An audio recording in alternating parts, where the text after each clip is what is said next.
को भारत ने साफ संदेश इस विजिट के दौरान दे दिया है। भारत और पाकिस्तान के बीच कोई बातचीत संभव नहीं है। दोनों देशों के बीच द्विपक्षीय बातचीत नहीं हुई, हमने आपको जानकारी दी। और देखिए अब तो रवाना भी हो चुके हैं एस जयशंकर।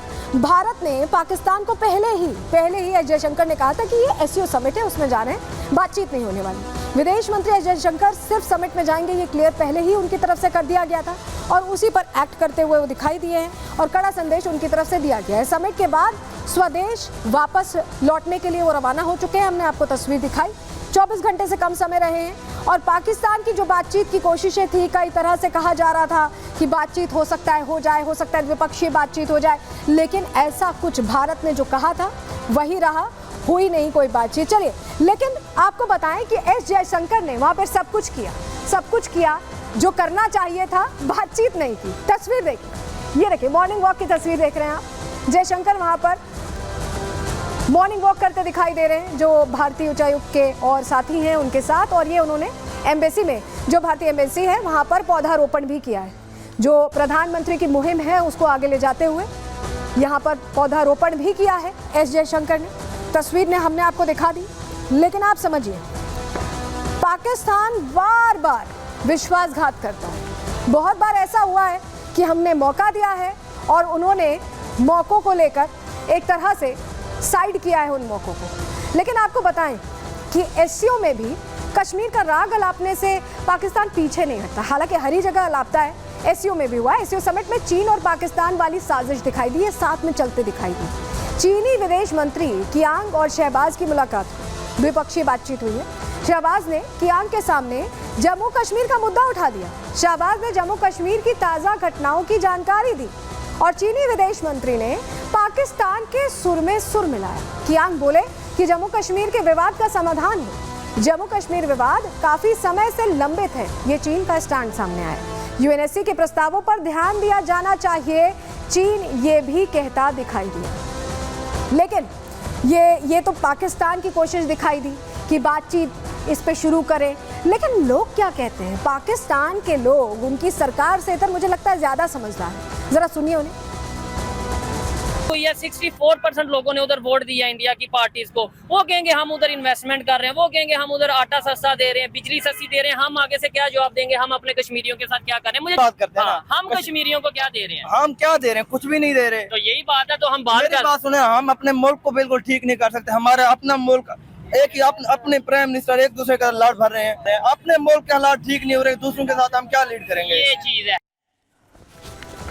तो सुना आपने कैसे पोल खोल रहे हैं पाकिस्तानी खुद की सरकार की। लेकिन आपको बताएं कि पाकिस्तान बार बार विश्वासघात करता है, इसीलिए हम मौका नहीं देते, इसीलिए भारत मौका नहीं देता। इतिहास इससे जुड़ा आपको बता देते हैं कि वो ऐसा कह रहे हैं कि विश्वासघात के बाद हम मौका नहीं देते। चलिए, जानकारी जल्दी से आपके सामने रख देते हैं क्योंकि आपके लिए ये समझना जरूरी है। पहले आपको 2 तस्वीरें दिखा देते हैं, उसके बाद जानकारी आपके सामने रखेंगे। चलिए जरा 2 तस्वीरें दीजिए। देखिए, आप ये 2 तस्वीर देख रहे हैं, 2015 की ये तस्वीर है। आपको सुषमा स्वराज इसमें नजर आ रही होंगी, विदेश मंत्री थी उस वक्त, और पीछे आपको एस जयशंकर भी नजर आ रहे हैं। तब विदेश सचिव के तौर पर वो गए थे और अब एस जयशंकर गए हैं विदेश मंत्री के तौर पर। लेकिन जब 2015 में सुषमा स्वराज गई थी तब उन्होंने बातचीत की थी, द्विपक्षीय बातचीत हुई थी, समझौतों को लेकर बातचीत हुई थी और आतंक के बारे में भी ये चर्चा की गई थी कि अब आतंक प्रायोजित नहीं करेगा पाकिस्तान। लेकिन ऐसा होता दिखाई नहीं दिया। क्यों हम ऐसा कह रहे हैं आगे आपको बताएंगे। लेकिन पाकिस्तानी आवाम क्या कह रही है एस जयशंकर के वहां पहुंचने पर, उनका किस तरह का रिएक्शन है, वो कैसे देख रहे हैं भारत का ये दौरा जो रहा, जरा सुनवाते हैं पहले आपको। हमें प्रायोरिटी के ऊपर अपने मसाइल रखने चाहिए। इंडिया जैसे कंट्री के साथ, हमारा हमसाया नेशन है, हमारी हमसाया नेशन है। फिर ट्रेड के कुछ वेन्यूज़ हो जाएं, जैसे पाकिस्तान में अब आजकल महंगाई मतलब काफ़ी नीचे आई हुई है, तो उसमें हम उनके साथ कुछ ऐसी चीज़ों के ऊपर टर्म्स पे निगोशिएट कर सकते हैं कि जो हमें यहाँ पे चीज़ें और ज़्यादा आवाम की भलाई के लिए बेहतरी हो सके। वो होना कुछ नहीं, वो अब बहुत आगे चले गए। अब हम उनके पीछे पीछे कि हमसे बात कर लो। अब उनका कोई लेना देना नहीं है, वो तो हमसे तकरीबन 100-200 साल आगे चले गए हैं। तमाम लोग हमारे पाकिस्तान के साथ इस वक्त बहुत अच्छी टेबल टॉक के साथ चलना चाह रहे हैं, लेकिन अगर हमारी गवर्नमेंट इस चीज़ को सीरियसली लेती और उसको एक बचगाना एक वजीर के कहने पे वो सारी स्टेटमेंट के तौर पे अगर हम लेते हैं तो शायद ये मुनासिब नहीं होगा। और प्रीवियस गवर्नमेंट्स ने बहुत सारी जगहों पे इस तरह की गलतियां की। तो आपको बताएं, जब अटल बिहारी वाजपेयी ने बातचीत शुरू की थी तो उस वक्त देखिए करगिल युद्ध की शुरुआत हो गई थी। सुषमा स्वराज की जो हमने आपको तस्वीर दिखाई, जब वो वहां पहुंची उसके बाद पठानकोट एयरबेस पर हमला हो गया, उरी अटैक हो गया और उसके बाद भारत ने कहा कि अब बहुत हुआ, सर्जिकल स्ट्राइक कर दी। तब से हमारी बातचीत बंद है और ये बातचीत बंद ही रहेगी जब तक पाकिस्तान अपना रुख नहीं बदलता। चलिए आगे बढ़ते हैं। अब बात करते हैं अगले सेगमेंट में आपकी यात्राओं की, क्योंकि जब भी आप यात्रा कर रहे हैं, रेल यात्रा कर रहे हैं या फ्लाइट से जा रहे हैं, एयर यात्रा कर रहे हैं, तो किसी की निगाहें इन यात्राओं पर है और यही वजह है कि बार बार थ्रेट कॉल्स आ रहे हैं। आपसे जुड़ी खबर है, बने रहिए हमारे साथ, इसी पर अब बात करेंगे।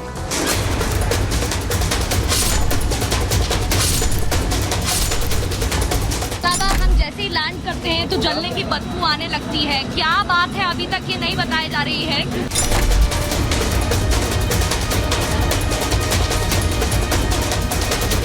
एकदम से पायलट अनाउंस करते हैं कि we are landing in Ahmedabad in 5 minutes, next 5 minutes.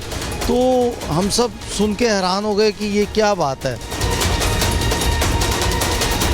Flight का मूवमेंट इस तरफ था, कभी इधर झुक रहा है, कभी उधर झुक रहा है, और जैसे लैंड करना चाहिए जो प्रोसेस में, तो बहुत हड़बड़ी का चलते हुए उन्होंने लैंड किया।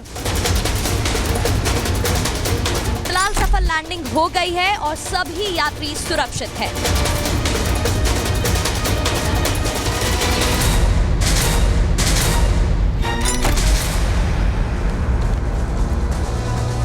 पिछले 72 घंटों में आपने सुना होगा कि कभी किसी फ्लाइट को कहीं लैंड किया जा रहा है, कहीं दूर भेजा जा रहा है, कनाडा में लैंडिंग हो रही है, कभी गुजरात में लैंडिंग हो रही है, ये खबर बार बार आ रही है। और इससे पहले रेल जहाज की तस्वीरें तो आपने देखी, सामने सामने देखा है, हमने भी खुद तस्वीरें आपको दिखाई कि कैसे रेलवे ट्रैक पर कभी सिलेंडर रख दिया जाता है, कभी वुडन ब्लॉक रख दिया जाता है, कभी सीमेंटेड ब्लॉक रख दिया जाता है, तो कभी जो की होती है उसके साथ छेड़छाड़ की जाती है। तो ये जो पैटर्न है वो एक तरह का दिखाई दे रहा है। ये पैटर्न क्यों फॉलो हो रहा है, क्या इसे एक प्रैक्टिस के तौर पर देखें या समझें, यही इसी पर आज हम बात करने वाले हैं, क्योंकि ये आपकी यात्रा है जिस पर किसी की नजर है। कौन है वो, यही समझने की हम कोशिश करेंगे। चलिए जल्दी से आपको बता देते हैं कि बार बार ये जो बम की धमकी मिल रही है, थ्रेट कॉल्स आ जाते हैं कि बम है और आप चेकिंग करिए, तो ये है क्या। चलिए जल्दी से आपको बता देते हैं।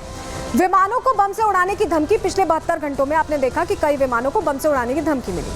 पिछले कुछ दिनों से ये होता लगातार दिखाई दे रहा है। धमकियां मिल रही हैं और निशाने पर डोमेस्टिक इंटरनेशनल फ्लाइट्स ही रही हैं, कार्गो फ्लाइट्स नहीं रही हैं, इंटरनेशनल और डोमेस्टिक फ्लाइट्स ही रही हैं। और पिछले 48 घंटे में 10 विमानों में बम की धमकी अब तक 10 से 12 विमानों में मिल चुकी है। कुछ विमानों की इमरजेंसी लैंडिंग तक करानी पड़ी है और कई विमानों को दूसरी जगह इस वजह से डाइवर्ट करना पड़ता है, क्योंकि तैयारी करनी पड़ती है किस तरह से लैंडिंग कराई जाए, क्योंकि खतरा होता है। अगर आपको थ्रेट कॉल मिल रही है तो हर थ्रेट कॉल को बहुत सीरियसली लिया जाता है। और चलिए जल्दी से आपको एक तस्वीर दिखाते हैं। जब हम कह रहे हैं कि थ्रेट कॉल मिल रही है, कैसी आपाधापी उस वक्त मचती है, क्योंकि आप कहीं के लिए निकले हुए हैं। देखिए आप कहीं के लिए निकले हुए हैं और अचानक